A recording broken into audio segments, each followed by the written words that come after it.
While we operate in a fast-paced logistics environment, we believe that the well-being of our people is just as critical as our operations. Taking care of mental wellness is not just the right thing to do, but it's a smart thing to do, or a smart leadership rather. Personally, I have seen how stress silently creeps into our lives.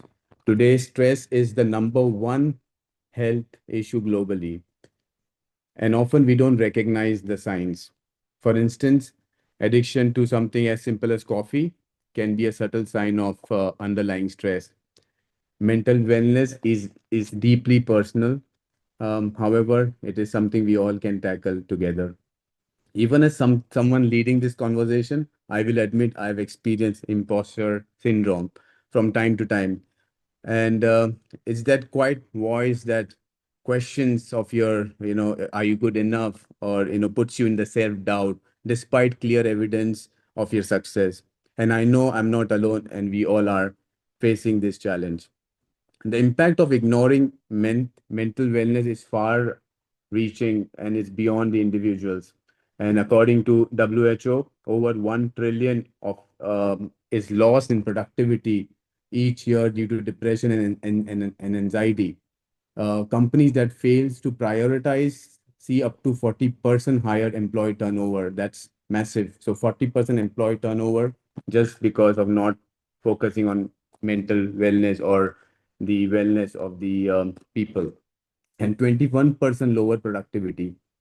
So today's webinar is essential for all of us as individuals, as business leaders, as companies, businesses, and overall for each one of us. And at Boxman, we firmly believe it's important we take care of ourselves and support each other. While wellness is a personal responsibility, like I said earlier, there is much businesses can do to create an environment where mental health is prioritized and supported. And further to add, in today's demanding world, stress, like I said, is the number one health issue globally.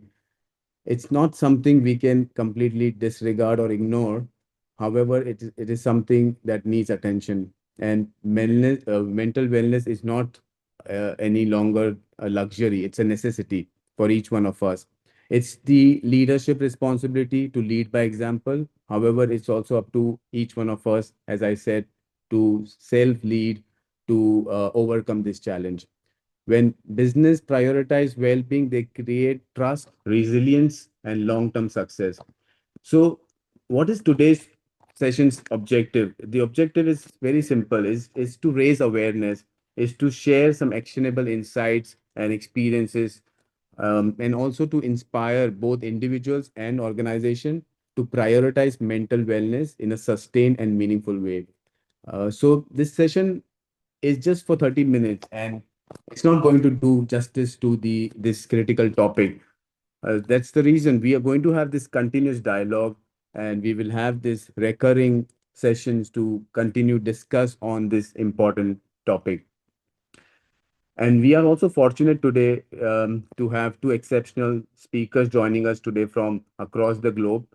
Let's begin to hear from our first speaker, Edwan, on why this conversation is important or relevant than ever. Thanks, Sajid, for the introduction. Good morning, everyone. My name is Edwan, and yeah, I'm very honored and excited to be actually sharing my own perspective. Because let me start by saying this: I travel quite a fair bit for work, and having been experienced with different industries, I think we are living in an extraordinary time. So what does this mean? Is that not just because of technology or the shift in geopolitical scene that we are experiencing socially, politically, and emotionally. All of these are coming in at once. If you can just have a sense of where it is going in the last couple of months or even a year back, many of us haven't actually yet adapted to the changes within us. All right. So back then we had the pandemic, we had a shift in work environment, and organizations around, we are trying to actually fit in and sort of allow us to adapt the best environment that is possible for where the world is actually moving. But the shift is way too fast. So mental wellness right now, I term it it's no longer the buzzword. Back then it used to be. It's actually the battleground. Why I call it the battleground is because it's not just individual leaders, but it's an organization as a whole coming together to actually effort to actually put in some effort on an individual basis. So this is no longer just about personal stress, all right? It's more about the future environment of our workforce. And why are we talking about this today? So when Sajid actually invited me to join this discussion, I'm very honored and very happy because I too see a lot of experience a lot during my travels with work, with different cultures, different demography, genders, and I want to put this point across, right? That there is a similarity that is seen across the board, irregardless of race, religion, culture, and gender. So, because I feel that we have reached actually a tipping point whereby the pandemic, even though it may be behind us, but the trauma actually remains, right? Many of individuals are still actually mentally recovering. And look at this graph. 80% shows that it is due to poor support that they are actually not receiving, that is based on negligence or neglected from an organization or manager standpoint. And I believe today, through this discussion, we can actually, as individual, make the move to step up and hopefully reduce that number in your organization, which is why I'm also very excited to be speaking with Sajid and Ravi today because I believe their experience and where they are right now sitting actually have a lot to share, not just myself. But I would say that it's just not about stress management as an organization a whole. It is about human sustainability. How can we sustain and endure in this ever-changing environment that we are facing? All right. So from an organization standpoint, we can't wait until someone burns out or breaks down, just like we didn't wait until hospitals were full during the pandemic. So that's why I think this topic is very important, and we must now act proactive in protecting our organization mental health. So I'm very sort of excited to go on this discussion, not just on why this is so today, but actually how. For example, like coping mechanism, and actually trying to understand what other organizations are doing that we can learn from. All right. So with that being said, I would like to actually hear from our Ravi, from our dear friend who is sitting in the West, and I'm trying to understand like how it's like to be actually understanding what is actually carried out there in the West. Maybe you can share with me your thoughts, Ravi. Sure. Thanks, Edwin, for that question. And also, Sajid Boxman, Edwin, thank you for inviting me to join this session. Um, I've been introduced, I'm based in Amsterdam now, and I have a vast experience in coaching and leadership development over the years, and I'm happy to share some of my thoughts in this area. I've had the privilege of calling three very different places home, like the vibrant streets of Bangalore, the high sky towers of Dubai, and now I'm based in the along the canals of Amsterdam. I think along this way, I've worked with teams from across all corners of the globe, and what I've learned is culture shapes not just what we do, but also how we feel and talk about mental well-being. Now, in many Eastern workplaces, admitting stress still feels a bit like confessing failure.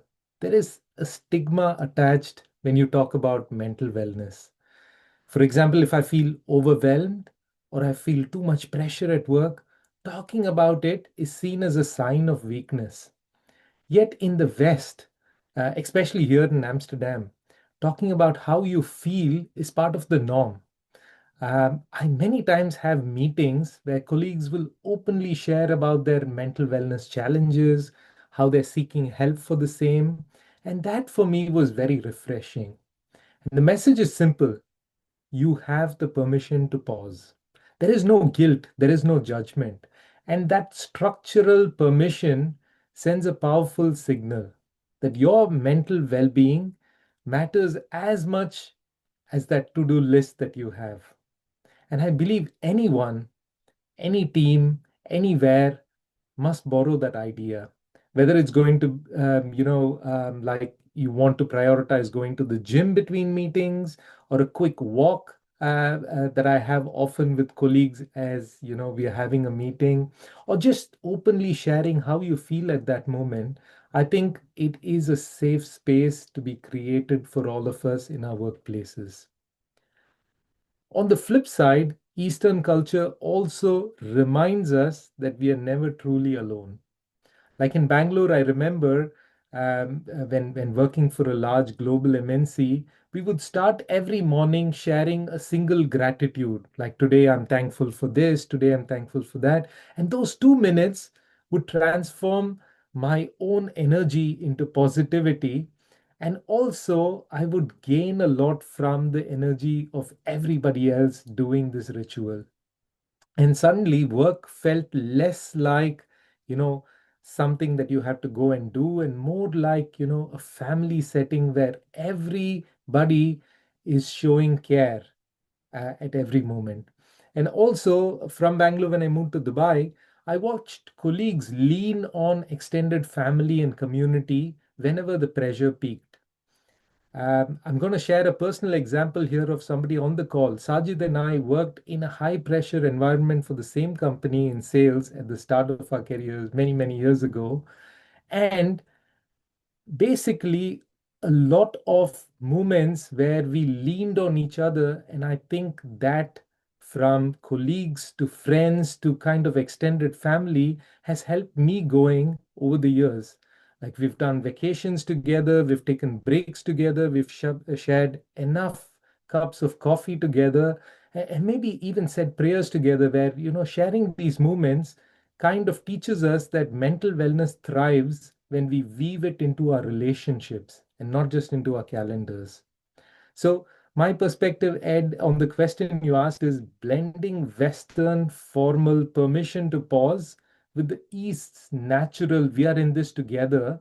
I think we can create a workplace where mental well being is not just an afterthought, but a shared practice. And that's where I would say when transparency meets togetherness, everyone benefits. Which brings me to an interesting question. I'm going to throw it to you, Sajid. You worked in large global companies, some of them that I've shared that journey as well. And now you lead a very successful small and medium enterprise. Can SMEs also realistically adopt meaningful mental wellness initiatives without having a large budget or resource? Yes, Ravi, thanks. Absolutely. So let me just go back a little bit on the corporates or the large organization that we all or we have worked for. And I think the challenges are there at both the side or both the ends, whether it's large or it's an SME. So just that the nature of the challenge is different. So for a large organization, I think it is because, especially if I talk about UAE, we have a very diverse culture here. So Ravi did mention about the East and the West culture. We have all of that together in UAE or in Dubai, and that becomes a bit of challenge for that workplace to manage the expectations, I would say, or having that programs or initiatives managed well. It could be to do with the different backgrounds that people come from, the different preferences and likings that people have. And so it boils down to individuals when it comes to large companies or places. Even Singapore, for that matter, is quite diverse. For places which are quite diverse, I think it boils down to the individuals to how to react and how to embrace the culture, how to embrace the diverse culture, and how to appreciate the differences between each other and work together, on a common goal.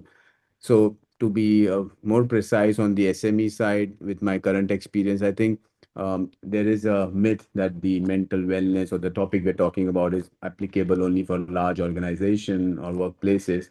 But that's not true. Even like I said, this is individual, this is personal, so it is for everybody. So even for SMEs, we need to see what can be done. Not necessarily you need large budgets or extensive resources to run such initiatives. It's about doing something meaningful. It can be small, but smart or strategic. So, for example, at Boxman, we conduct daily morning hurdles and stretching sessions, which helps the team to unite, to feel together, to share their experiences, learnings, as well as kind of motivate or encourage each other. So that creates a positive culture. um, Things like doing team building activities or team lunches and things like that, that helps as well. So it's not, again, when it is SMEs, it's not applicable, or it's difficult, or you don't have the budgets for that. That's not how it is. Some other initiatives that we have taken is, on the flexible, let's say, working hours or start time, finish times, Saturdays or weekends, off, and so on. It's about how we can be smart in taking certain steps which will help to create that environment. Additionally, if I speak about, another challenge we face, because it's when we talk about mental wellness, we're talking about burnout, we're talking about stress, we're talking about anxiety, and a lot of similar things which doesn't feel that great. So, of course, we encourage everybody to take breaks, to take vacation. And I get this question as well that, as a small organization, medium organization, it's difficult to manage that vacation time and break time because you don't have the resources necessarily to cover or to back up for the person on leave, or in case of absenteeism. However, it again then needs more transparency and communication with the team members, setting the expectation and ensuring that the leaves, especially if it is a planned leave or an annual leave, it's scheduled, it's planned, and that's what we do. We do it. We try to do it in the beginning of the year so that we know exactly what is the schedule, what kind of resources or backup we would need, so we are well prepared ahead of time. So there are a few things we can do. Again, I want to just go back to the large companies, because while we have a challenge of lack of resources, I would say, or limited resources, not maybe lack is not the right word, limited resources to manage a particular function, and we have to see how we can manage that effectively by being clear on the communication and pre-planned. On the other flip side, if you look at large organization, because it's a huge organization and even the department size is quite huge, it becomes difficult to manage the initiative as well. So what we used to do as well in my previous experience in company, we used to do a lot of things within the group or organization, in the organization, which will be similar to, like, even during the remote working or COVID time, we used to have activities, which is virtual activities, team engagements, sessions, which will help us to kind of learn or share and work together. So the key here is the authenticity. It should be real and not just kind of for branding purpose or just on the wall or just in the talk. It's important that whether you're an SME or you're a large company, we walk the talk, and the leaders, set right examples. And but again, I would still stress on the fact that it's up to each one of us, the individuals, because it's us who have to either participate in such initiatives or initiate, and we all have power to do so. I Going back to the authenticity of this entire wellness programs in different, let's say, in the organization, I would also like to hear your thoughts, Ravi or Edwan, on the what do you think? Do you think it's really you have traveled across, you have seen how the companies are operating. So where do you see, is there any gap there, and how companies can make it more authentic? I can start off on this topic, Sajid, and then pass it on to Edwan. I think Sure. the question you're really asking is, are our wellness programs really making a difference, or is it just looking good on paper? I think you shared previously really nice examples about how you at Boxman are making an authentic effort. For example, you listed out certain challenges to say, We might have a shortage of staff and a lot to do as you start scaling up operations. So, how do you manage that? And sometimes the answer is just an authentic communication and transparency that brings about. But behind this, I think it boils down to three things. How are we measuring success? What are our leaders doing, showing, role modeling? A lot of those initiatives you mentioned come strongly driven top by leadership and knowing you as a person. And how honest are we allowing ourselves to be? And what I mean by this is let's talk about the first one. Are we measuring what matters? I think it's easy to count. Like you said, sometimes we have a yoga session or a meditation. It's easy to count how many people showed up, right? But instead, I think we should also go beyond and ask, is this making an impact? Do we feel calmer? Are we sleeping better? Is this working for the teams as the initiative is rolled out? Are they actually benefiting and enjoying work more? I think real change shows up in how people feel, and that is measured by, are we having fewer sick days? Are we having happier teams? Is that showing in the attrition rates, in the productivity measures? And for us to really map out mental wellness vis-a-vis business outcomes. I think the second important element here is leaders who walk the talk. I mean, it is nice to get an email from a CEO about, hey, we are launching this new mindfulness app for everybody. But if the CEO is, he or she is sending out this email at 9 in the night on a Sunday evening, that is going to ring hollow, right? So when senior people share their own, mental healthness journey and is walking the talk, I think that is where you are setting culture. Culture is what everybody, how things happen across, but intentionally it can be set by leaders. I'll give you an example. Just last week, we were in a meeting where our chief sales officer in the company that I'm working for now was really openly, transparently sharing his own challenges when it comes to work ethic and how he's facing a burnout, how he has been a workaholic all through, his career, and how that is now having an impact on his own health and on family. And then they were saying, sharing that from now I'm going to try a few things differently, and I want to alert you as the team that I work closely with on some of, how I'm trying to make changes. I think that really struck a chord with me because that vulnerability that a leader shares and shows with everybody is setting the tone for the organization and is giving permission for everybody else to do the same. And I think admitting stress, when we start making it as natural as asking help for a project, we will all feel safer. Like just a quick team check-in as we start every meeting. Hey, how's everybody really doing? How are you feeling? How are you showing up? Will open the door to genuine connection. I feel in the end, wellness shouldn't just be a shiny badge on the wall. Like you say, how can we make it authentic? It should be about real measures, true leadership, and the courage to say, I'm not okay right now, but that's okay. And when we do that, we're actually turning the programs from just being window dressing into something that truly changes lives.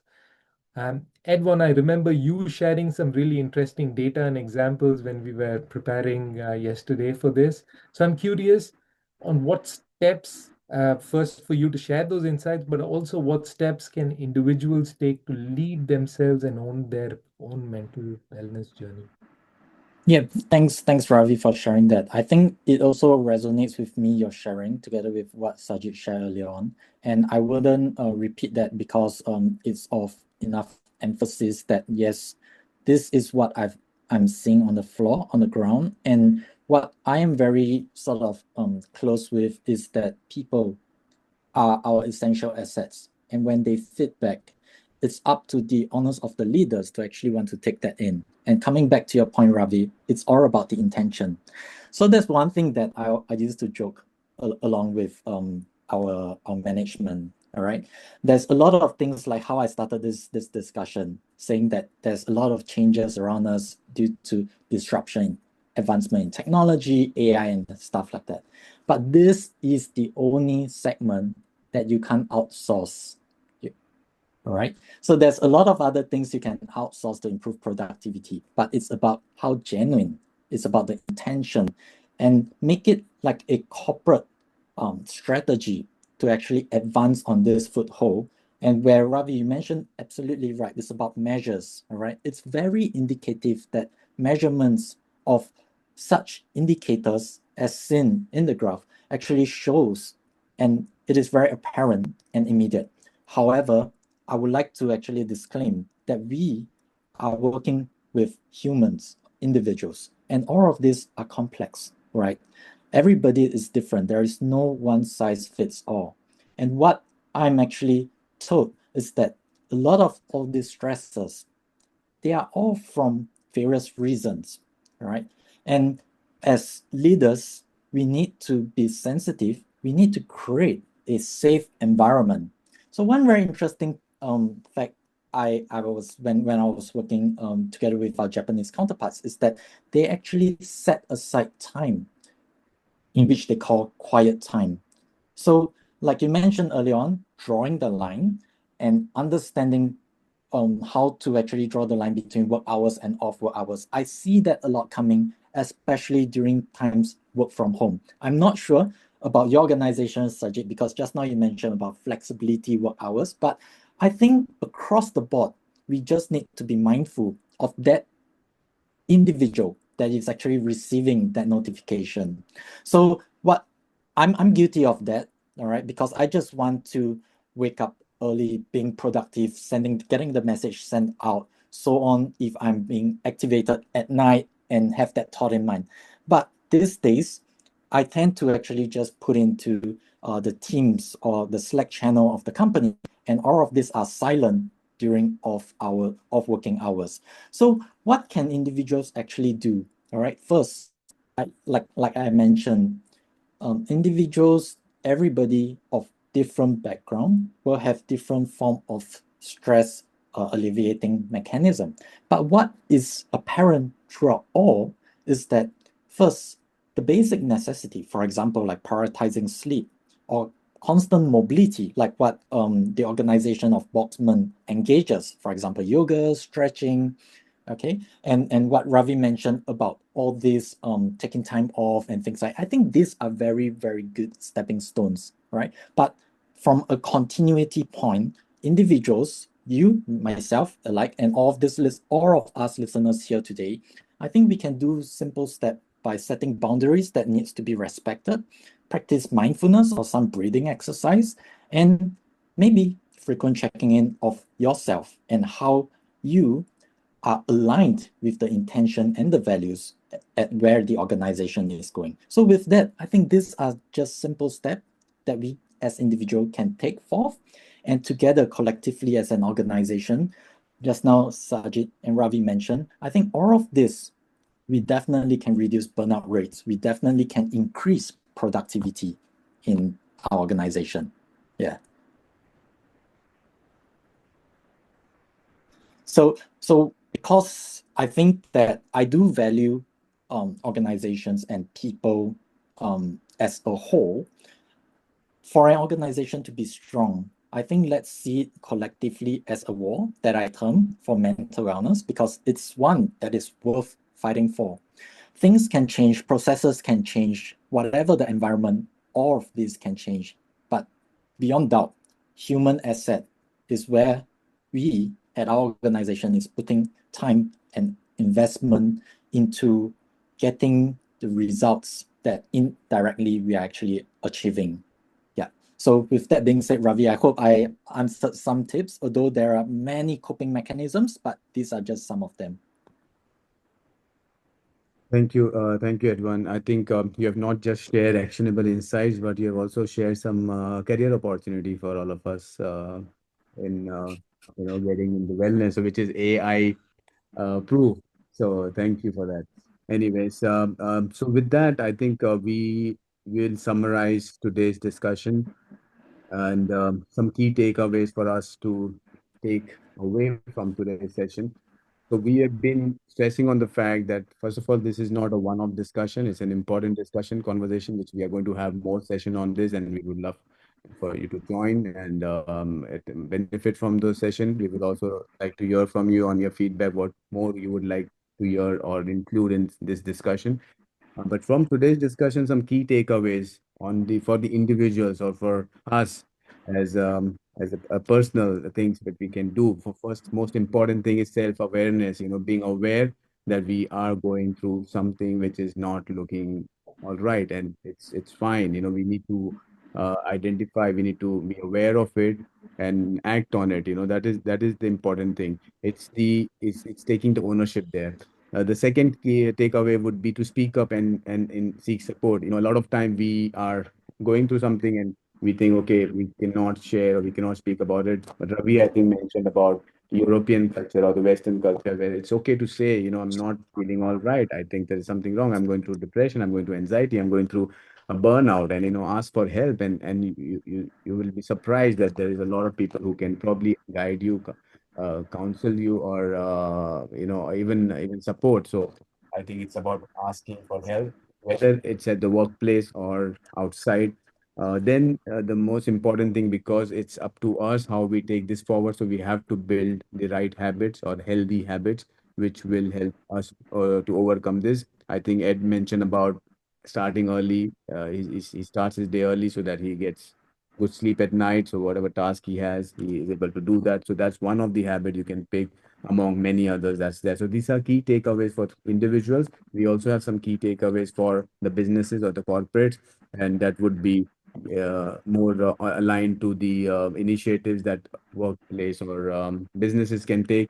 So one is the making wellness or this topic as a leadership priority or strategic priority.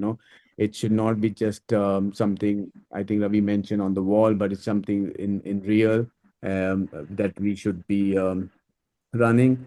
Then, secondly, creating a safe work environment, which is important. Again, it ties with the speak up and seek support point with the individual. So, the HR or the organization should support the team members by having counseling sessions and safe environment where people can come up and speak about this topic and describe of how what they're going through, so that we can be proactive in helping the team members. And most importantly, like Edwan shared, you have seen the statistics. I've shared some facts at the beginning, and the number is massive. One out of four people are stressed. $1 trillion is lost in productivity due to this issue. And so it's important that we take necessary measure and we measure, track it, and make sure that there is an improvement to this. Having said that, we would like to conclude today's conversation, but we hope to see you again. But before we leave, definitely we are open to take some questions from you, and we would love to address them. So, Ravin, if you can take over. Thank you, everybody. All right. So thank you everyone for being here with us and joining us on this wonderful webinar. And right now we are open for questions. So I have enabled you guys to unmute yourselves as well as to drop it on the chat as well. So right now I encourage you guys to actually unmute yourselves and talk as well, rather than just putting it on the chat. But if you're in an uncomfortable situation right now, you can always drop it on the chat. So yeah, we are open for a few questions. And of course, you can ask your questions away, not from me, but from these three wonderful men here. And I'm sure that they'll be happy to answer. Yeah, as we walk the talk, we are creating a safe environment for questions as well. Definitely. All right.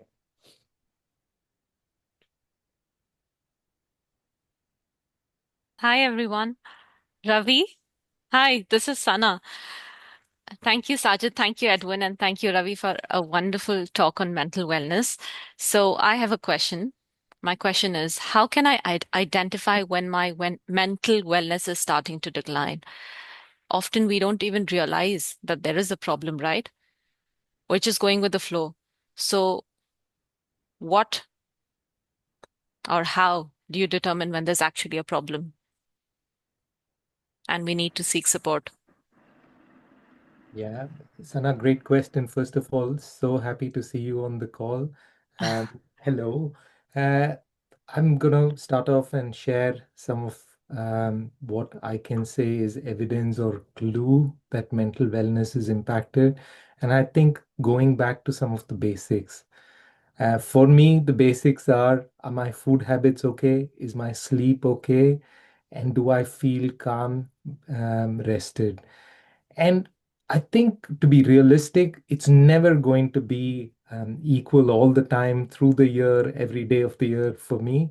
But if I would say at least for 3 or 4 days, if I'm experiencing some sort of unease, and we know that that shows where I am not eating as per regular or not sleeping and my energy levels are showing physically, I look at that as the first clue physically what shows up because I think the our mental well-being is very very connected to our physical well-being as well. Right. Edwin also mentioned, right, by being physically fit and exercising, that has an impact on mental wellness. But when mental wellness is impacted, that will also show up a bit physically. So I would take that as the first clue. And I think alongside constant worry or, having a feeling of anxiety, etc., Hmm. recognizing it. And even if you say, hey, maybe this is just temporary and, I think it will go away, addressing it and talking about it, I think, is super important. In my own case, I feel, I come in from a society that, says, hey, especially if you're a man, Hmm. admitting that, you are feeling stressed or anxious or something is a sign of weakness. I spoke about this before, but, it's taken me quite some training or self-awareness to say, it is real and let's talk about it, and opening up and sharing first with the people that you are close to, your friends, family, etc., can be that first step, and thereby being brave to also share with colleagues. And that was really strange for me, Sana, many times in a meeting, to start off by saying, when I used to be part of meetings in India and Dubai, and somebody would say, hey, how are you feeling today? Everybody would say, great, great, great. And when I came Right. into here currently and we say, how are you showing up for this meeting? Many times colleagues would say, I'm not having a great day. You know, Yeah. I didn't sleep well last night. So, so be aware of that in the meeting. I think that is so good to recognize that yourself, but to share it openly and to seek help immediately where it's open. And I think earlier, if I'm seeing a therapist, that is really taken as a sign of, oh, something is wrong. That could be, a mental problem with the person. I think this is so natural. We need to normalize this, that seeking therapy is actually a way to gain strength. And even if everything is good in our life, with my current company, they offer free therapy sessions, and I've been taking it. I really benefit a lot from it because there is a lot of childhood things that happened, etc., that Hmm. Hmm. speak Hmm. about. And just speaking about it, you can really address it. Long answer, but I hope to have No, addressed it. thank you so much. Thank you so much. I definitely do think good diet, exercise is one of the key factors, and also therapy. Like you very rightly said, I think in the recent past years, we've been seeing a lot of people seeking therapy, which is extremely important. People don't talk about it, especially our society. Sajid and I often talk about this, that men don't cry often, right? And I think it's just so important for us to even teach our children, for that matter, be it boy or girl, that you need to cry often, you need to express yourself often. So yeah, thank you so much. Thank you. Yeah. Thank you so much, Sana, for that question. So we are open to more questions. We encourage others to unmute as well. But at the meantime, we have another question on the meeting chat. So this is from Robert. Thank you so much for the question. So the question is, what's your perspective on work from home, hybrid versus a 4-day work week, like being texted and saying it's productive than a full week? So I would like to direct this question to Edvan. If you could like. Yeah, sure. So I get that a lot as well. And I think here what we see is all about trust because it's a mutual trust between employees and employers. And we do actually have some measurements from this. So thanks for the question. And it is actually said that productivity do increase with flexibility because flexibility actually gives empowerment and empowerment actually indirectly actually contributes to trust. So here's where we go back again in time whereby the sharing from Sajid and Ravi, I also understand and I will remember that Boxman is doing flexible hours because I think that in this time and age with all the resources that we can actually take and do things remotely, it is of time that we do respect individual preferences, all right? But that not being said, that of course there are some situation whereby coming together as a whole is more conducive, is more productive, all right? So I think corporates or individuals alikes that need to first have this mutual trust that you are able to perform at your very best when flexibility is being empowered to you. Number two, for leaders, I think that maybe we can actually have a balance our way. So I'll just share with you one very example that we actually practice is during work from home days, all right? Um, Managers actually gather together to do strategy planning, to do things whereby it's actually utilizing this very time, right? So employees can actually have flexible off hours while during that period of time, it can be, for example, wellness planning on how are we going to carry out this during the work days when employees are here at work. And with this, we can actually foster a better feedback. And lastly, my point is to actually create a better environment and a safe environment for individuals to actually speak up.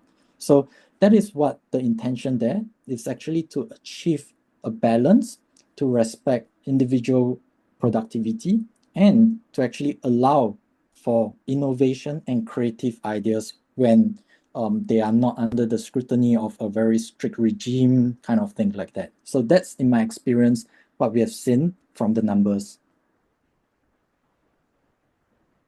Thank you, Edvan, for that answer. So we do have another question as well. I'm keeping this question open for so all three of you can jump in and answer. So this question is, with AI replacing some roles, how can we build a culture of learning instead of fear? I can jump in for a very quick thing here. I just also want to be conscious we are at time. So those of you who want to prioritize your next thing, please do so. Mental wellness is important, and sticking to time is one part of it.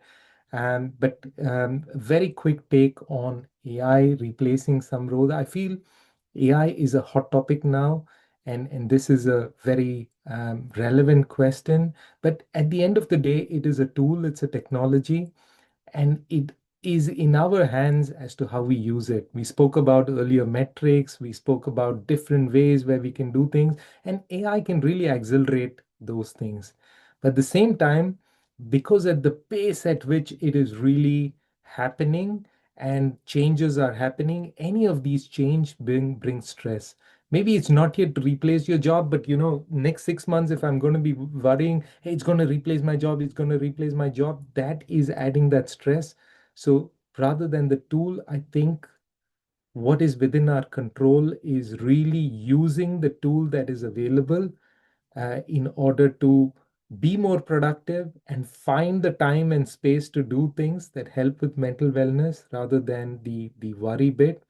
If change has to happen, I think there was a very popular song that said, if disaster has to strike you, it's not something that you've been thinking and worrying about. It will hit you on a sudden Tuesday afternoon when you least expect it. So, I think just keep your mental peace.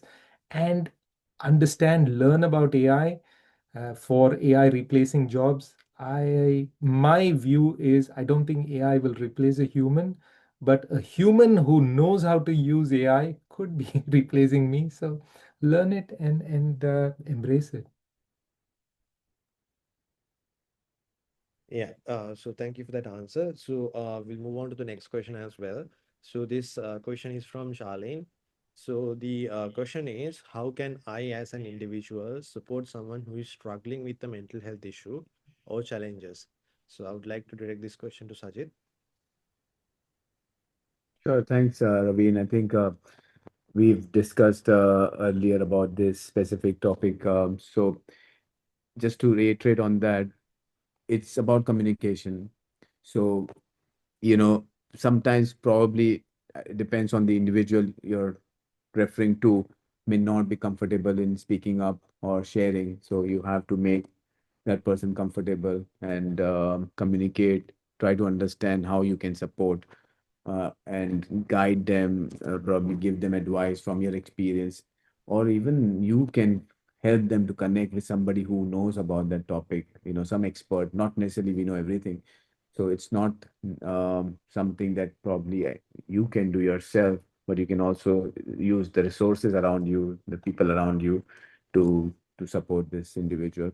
But the most important would be to talk, to communicate, to empathize with the person. Thank you. All right, so the final question for today. So for this question, I would like all three of you to just answer in one sentence, probably. So the question is, can mental wellness be seen as a strength in performance-driven teams, not a weakness? So let's start with, yeah, you guys can select who should start. I'll start. Yeah. Definitely a strength, in my opinion. All right. Sajid, you go first. Yeah, so if I understood the question correct, that's a question, yes or no, right? So, like Ravi answered, yeah, I think we have to, and it's a fact. We cannot deny that, or try to, wear a mask and say no, we are okay. Like Ravi said, anybody asks, how are you, and you say we are fine. Okay, if you're not fine, you can speak, and it's all right. And there, I don't know anybody who would not be okay once in a while. So if a team you say they are mentally so strong and they never face that, it is too difficult to accept or digest. So I think if the team is strong, they will also be vulnerable. So Agree that's on Yeah, I agree on that. And on all fronts, all workplace that I've seen, it is indeed a strength, and you can actually see it coming. Not just to share a last example. So, for example, being in teams with very motivated, with all check-ins done with a very good and supportive leader, what actually can be felt is from the external side of things. So vendors, clients, individuals can actually feel different from the way, the tonality, the energy, and the intention of every new day. So definitely that is a strength.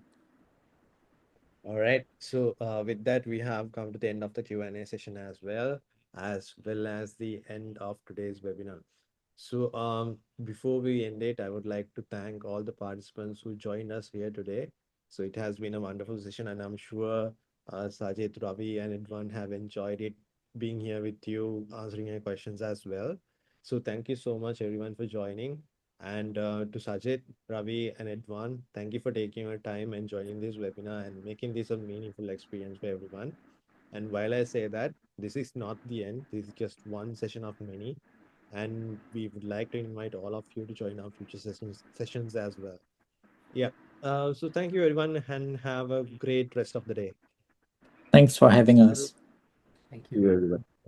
Thank you.